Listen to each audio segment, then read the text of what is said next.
बहुत बहुत स्वागत है दोस्तों आप सभी का। आज हम देखेंगे class 11th political science subject की सेकंड बुक है जो राजनीति सिद्धांत की, उसी का चैप्टर सेकंड जिसका नाम है स्वतंत्रता अर्थात फ्रीडम।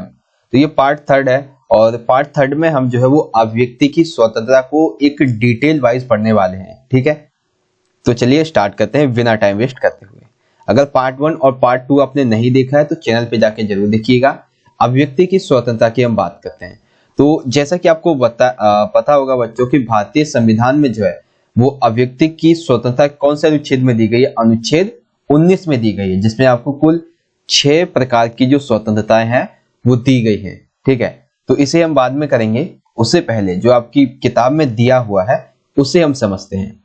तो अभिव्यक्ति की स्वतंत्रता, इसके अंतर्गत इसे गैर हस्तक्षेप के न्यूनतम क्षेत्र से संबंधित माना जाता है। देखिए ये तो आपकी किताब की लाइन हो गई, गैर हस्तक्षेप। ठीक है, अर्थात बिना किसी हस्तक्षेप के, मतलब बहुत कम हस्तक्षेप इसमें होता है। अब देखिए इसको समझिए। अभिव्यक्ति की स्वतंत्रता से अभिप्राय है किसी व्यक्ति की मौलिक आवश्यकता है जो प्रजातंत्र को सफल बनाती है, तथा इसका अर्थ है कि एक पुरुष एक स्त्री स्वयं को अभिव्यक्ति करने की पूर्ण अधिकार एवं उसको स्वतंत्रता होनी चाहिए। अर्थात अभिव्यक्ति की स्वतंत्रता का अर्थ यहाँ पे आप ये समझ सकते हैं कि ये जो है वो व्यक्ति की मौलिक, अर्थात जिसके बिना व्यक्ति का जीवन अनर्थ है। ठीक है, यानी कि व्यर्थ है, सॉरी। और प्रजातंत्र जो है अर्थात जो राजतंत्र है, जो लोकतंत्र है, उसको सफल बनाने के लिए व्यक्तियों को अभिव्यक्ति की स्वतंत्रता देना आवश्यक है। एक पुरुष एक स्त्री स्वयं को उसके अंदर की जो बातें हैं, वो जो विरोध प्रकट करना चाहता है, वो जो अपनी अभिव्यक्ति करना चाहता है, उसे इसकी स्वतंत्रता होनी चाहिए। जैसे व्यक्ति को लिखने की स्वतंत्रता होनी चाहिए, जिससे कि वो लिख के अपनी बातों को समझा सके लोगों को। ठीक है, व्यक्ति को कुछ भी कार्य करने की स्वतंत्रता होनी चाहिए, उसे चित्रकारी करने की, बोलने की, कलात्मक करने की पूर्ण स्वतंत्रता, अर्थात कला के द्वारा जो अपनी बातें हैं उसको लोगों तक पहुंचाने की स्वतंत्रता उसको होनी चाहिए। एक दार्शनिक है जिनका नाम है वाल्तेयर का। ठीक है, इनका नाम है वाल्तेयर। इनके कथन के अनुसार तुम जो कहते हो मैं उनका समर्थन नहीं करता, लेकिन मैं मरते दम तक तुम्हारे कहने के अधिकार का बचाव करूंगा। अर्थात इनका कहने का देखिए क्या अर्थ है कि वाल्तेयर जो वो ये कहते हैं, तुम जो कहते हो ना, मैं उसका क्या करता हूं, समर्थन नहीं करता, हाँ, लेकिन मरते दम तक मैं तुम्हारे कहने के अधिकार का बचाव करूंगा। अर्थात तुम्हारे जो अभिव्यक्ति का अधिकार है मैं उसका बचाव जरूर करूंगा, लेकिन तुम इसकी जो परिभाषा दे रहे हो उसका समर्थन मैं नहीं करूंगा। तुम्हारे अभिव्यक्ति के अधिकार की तो मैं मतलब उसको मैं समर्थन करता हूं, लेकिन उसकी जो परिभाषा है वो सही नहीं है। ये कौन कहता है? वाल्तेयर। ठीक है, तो ये चीज आपको समझ में आ गई अभिव्यक्ति की स्वतंत्रता के बारे में। आगे देखिए और भी कुछ पॉइंट है यहाँ पर। यदि अभिव्यक्ति की स्वतंत्रता पर प्रतिबंध लगाना है, ठीक है ना, या फिर किसी भी स्वतंत्रता पर आपको प्रतिबंध लगाना है, तो देखिए प्रतिबंध जो होते हैं वो क्या होते हैं? एक आपातकालीन समाधान होते हैं, अर्थात कुछ समय के लिए आप किसी की स्वतंत्रता पर जो प्रतिबंध लगा सकते हैं। अब ऐसा तो है नहीं कि जिंदगी भर जो है अगर उसके द्वारा कुछ अपराध कर दिया गया है तो जिंदगी भर के लिए की स्वतंत्रता जो वो खत्म ही कर देंगे, ऐसा नहीं कर सकते ना।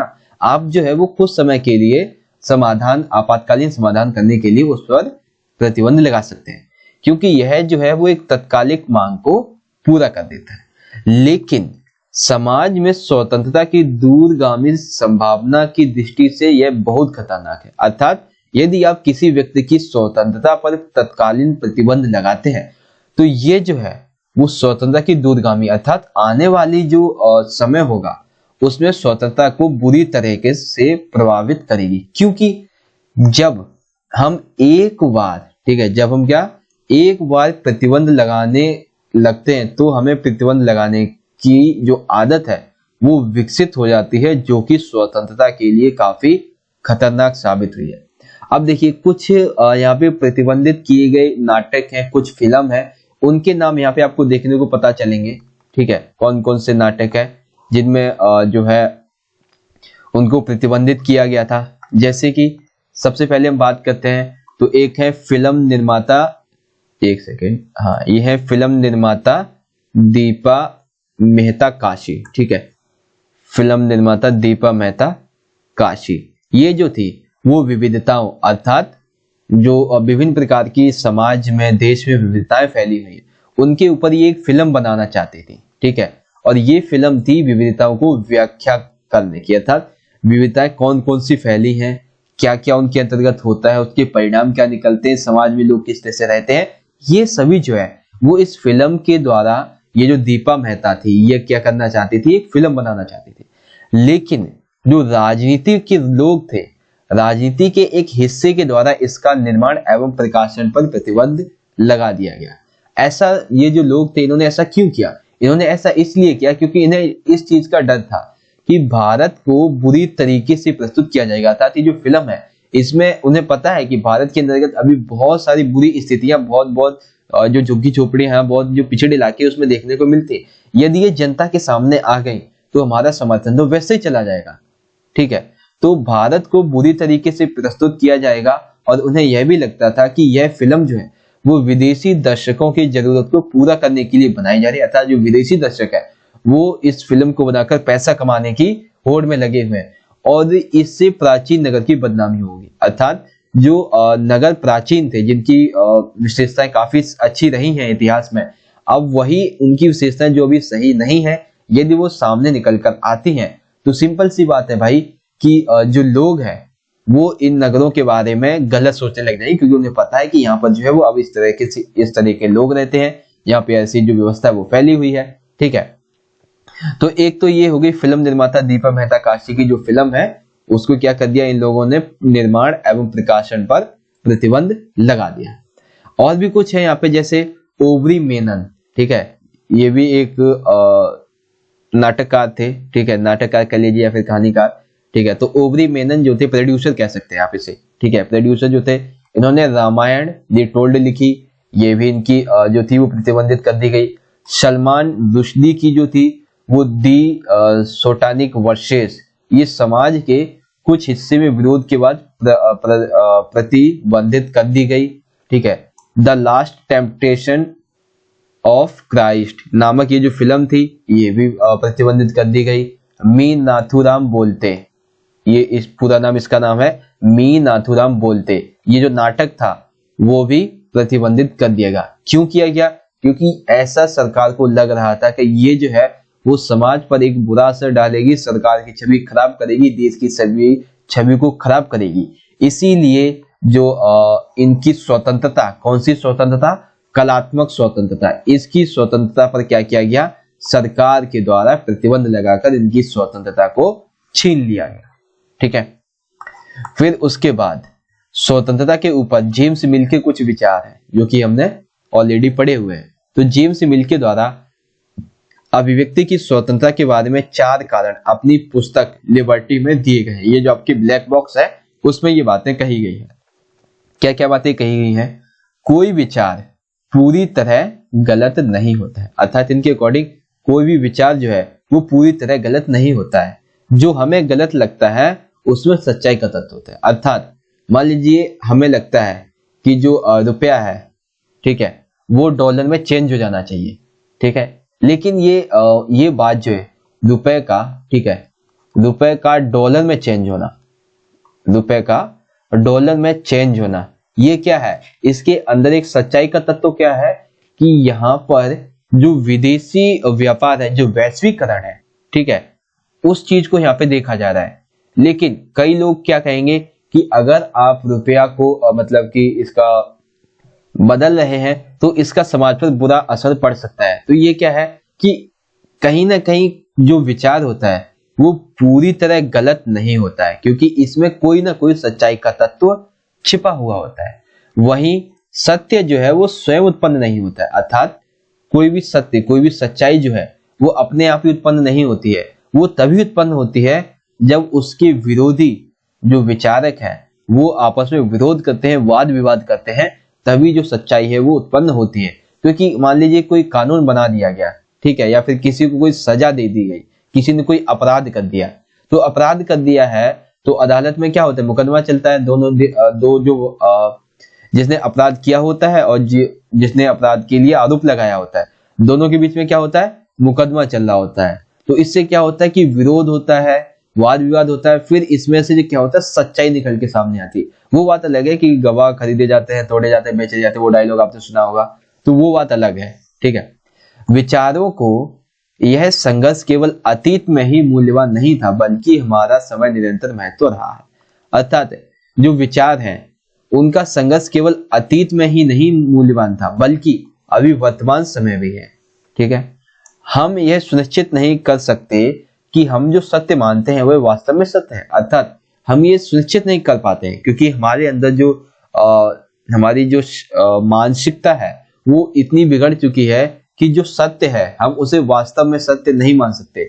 कई बार पूरा समाज जो है वो इन बातों को गलत मानकर उन्हें दबाने लगता है, लेकिन वही बाद में ये सत्य पाए जाते हैं। कई बार क्या होता है कि समाज में किसी बात को, किसी नियम को गलत माना गया, ठीक है, लेकिन बाद में क्या होता है यही सत्य पाया जाता है। तो ये जो चीजें हैं ये एक कहीं ना कहीं जो जेम्स मिल के द्वारा अभिव्यक्ति की स्वतंत्रता के बारे में उनकी जो पुस्तक है लिबर्टी, इसमें कुछ बातें जो कही गई हैं स्वतंत्रता के बारे में, वो ये 4 चीजें थी। एंड आई होप ये चीजें आपको समझ में आई होंगी। ठीक है, उसके बाद है कि स्वतंत्रता की रक्षा के कुछ उपाय भी हैं क्या, मतलब स्वतंत्रता की रक्षा आप कर सकते हैं क्या किसी तरीके से, तो वो है, देखिए कौन कौन से उपाय हैं। पहला है लोकतांत्रिक शासनिक व्यवस्था, अर्थात लोकतांत्रिक शासन व्यवस्था के अंतर्गत आप स्वतंत्रता की रक्षा के उपाय कर सकते हैं। अब लोकतांत्रिक शासन व्यवस्था में क्या होता है कि व्यक्तियों को कई प्रकार की जो अधिकार है, मौलिक अधिकार, ये दिए जाते हैं, उन्हें कानून के समक्ष समान माना जाता है। न्यायपालिका जो है वो अगर स्वतंत्र होगी तो वो अपना सही तरीके से कार्य करेगी। ये जो है वो बच्चों हमने चैप्टर नंबर 6 में पढ़ा था न्यायपालिका की स्वतंत्रता के बारे में। शक्तियों का विकेंद्रीकरण अर्थात संघवाद, यानी कि शक्तियों का बंटवारा 2 स्तर पे है, राज्य स्तर पे और केंद्र स्तर पे, और फिर वहीं देखें तो 3 स्तर पे भी है। कौन कौन सा, एक तो है संसद, ठीक है, फिर है एक कार्यपालिका, यानी कि संसद को आप जो है वो विधायिका भी कह सकते हैं, और फिर आता है एक कार्यपालिका, और लास्ट में आता है न्यायपालिका। तो शक्तियों का बंटवारा जब वो कुछ इस तरह से भी किया गया है। और फिर है शक्तिशाली विरोधी दल, अर्थात जैसे देखिए ये एक विधायिका है, एक कार्यपालिका है, एक न्यायपालिका है। तो यहाँ पे क्या है, शक्तियों का बंटवारा ऐसे है कि ये संविधान को कोई एक संस्था जो वो खत्म नहीं कर सकती है। ऐसे ही समाज में जो शक्तिशाली विरोधी दल होते हैं वो स्वतंत्रता की रक्षा करते हैं। आर्थिक असमानता और विशेष अधिकार, ये महत्वपूर्ण है। विशेष अधिकार का ना होना ये जो है वो स्वतंत्रता की रक्षा करने का सर्वाधिक अच्छा उपाय है। ठीक है, तो ये हो गया स्वतंत्रता के बारे में, स्वतंत्रता की रक्षा के बारे में। एक बार फिर से देख लेते हैं क्या क्या पढ़ा अभी हमने। अभिव्यक्ति की स्वतंत्रता के बारे में, अर्थ के बारे में हमने देखा, ठीक है, जिसमें बाल्टियर का कथन देखा हमने। प्रतिबंध लगाना आसान नहीं होता है, और कौन कौन से जो नाटक वगैरह है, फिल्में जो है, कैसे कैसे उनको प्रतिबंधित किया गया है, ये हमने देखा। जेम्स मिल के द्वारा अभिव्यक्ति की स्वतंत्रता के बारे में 4 कारण अपनी पुस्तक लिबर्टी में जो दिए गए हैं उन कारणों को हमने देखा। देन स्वतंत्रता की रक्षा के उपाय देखे। अब बच्चों हम देखते हैं भारतीय संविधान में वर्णित जो मौलिक अधिकार है, स्वतंत्रता का अधिकार, अनुच्छेद 19 से 22। तो इसमें जो है वो कुछ अधिकार जो दिए गए हैं। अब वो अधिकार कौन कौन से हैं, अनुच्छेद 19 से 22 तक में। अनुच्छेद 19 की हम मैन जो है वो यहाँ पे बात करेंगे। ठीक है, अनुच्छेद 19 में नागरिकों को जो है 6 प्रकार की स्वतंत्रताएं दी गई हैं। अब वो कौन कौन सी हैं, देखिए अनुच्छेद 19 ए क्या कहता है, भाषण और विचार अभिव्यक्ति की स्वतंत्रता, अर्थात अनुच्छेद 19 के तहत व्यक्ति को भाषण देने का एवं अपने विचारों को अभिव्यक्ति करने की स्वतंत्रता है। अनुच्छेद 19 बी कहता है शांतिपूर्ण तथा बिना हथियार के नागरिकों को सम्मेलन करने और जुलूस निकालने की स्वतंत्रता, अर्थात शांतिपूर्ण तरीके से और बिना हथियारों के ये नागरिक चाहे तो वो अपना सम्मेलन कर सकते हैं, अपनी सभा बुला सकते हैं, अपना जुलूस भी यानी कि विरोध प्रदर्शन भी कर सकते हैं, लेकिन शांतिपूर्ण और बिना हथियारों के। अनुच्छेद 19 सी कहता है नागरिकों को संघ या संगठन बनाने की स्वतंत्रता, अर्थात जो नागरिक है वो संगठन बना सकते हैं। अपवाद है सैनिक, क्योंकि सैनिक जो है उन्हें संगठन बनाने की क्या जरूरत है, क्योंकि वो जो है अगर मान लीजिए कोई फौजी है तो फौजी किसके अंतर्गत काम करता है, आर्मी में बहुत सारे उसके चीफ वगैरह होते हैं, तो उसके लिए उन्हें कोई जो संगठन है उसे बनाने की जरूरत नहीं होती है। ठीक है, आगे है अनुच्छेद 19 19 का डी, देश के किसी भी क्षेत्र में स्वतंत्रता पूर्वक भ्रमण करने की स्वतंत्रता, अर्थात व्यक्ति जो है वो भारत के किसी भी क्षेत्र में, ठीक है, किसी भी क्षेत्र में जाकर घूम सकता है, भ्रमण कर सकता है। अनुच्छेद 19 ए, देश के किसी क्षेत्र में स्थायी निवास, अर्थात यहाँ पर जो है वो कहीं पे भी स्थायी निवास अपना बना सकता है, और वहीं किसी भी देश में कहीं पर भी कोई भी व्यापार खोल सकता है, लेकिन एक पर्टिकुलर जो रिस्ट्रिक्शंस होते हैं, जो रूल्स एंड रेगुलेशंस होते हैं, उनको फॉलो करके, ठीक है। ऐसा नहीं है कि मान लीजिए सामने जो है, ठीक है, यहाँ पे क्या है, एक ये स्कूल है, ठीक है, स्कूल है, इसी के सामने आपने क्या किया, वाइन एंड बियर की शॉप खोली, ऐसा नहीं है। तो कुछ रूल्स एंड रेगुलेशंस होते हैं इन चीजों के, ठीक है, शॉप्स खोलने के, उनको आपको फॉलो करना चाहिए, और उसके बाद जो है वो आप अपना व्यापार आसानी से कर सकते हैं, ठीक है। तो भारतीय संविधान में वर्णित जो मौलिक अधिकार थे वो आई होप आपको यहाँ पे समझ में आ गए होंगे। तो इस तरह से बच्चों आज का हमारा वीडियो खत्म होता है। वीडियो अच्छी लगी हो तो लाइक जरूर करें, शेयर जरूर करें अपने दोस्तों के साथ, और कमेंट करके बताएं बच्चों वीडियो आपको कैसी लगी। मिलेंगे नेक्स्ट वीडियो में। इस वीडियो को ज्यादा से ज्यादा अपने सभी दोस्तों को भी शेयर कीजिएगा, और चलिए ठीक है, मिलेंगे नेक्स्ट वीडियो में। तब तक के लिए आप पढ़ते रहिए और अपना ख्याल रखिए। धन्यवाद। जय हिंद, वंदे मातरम।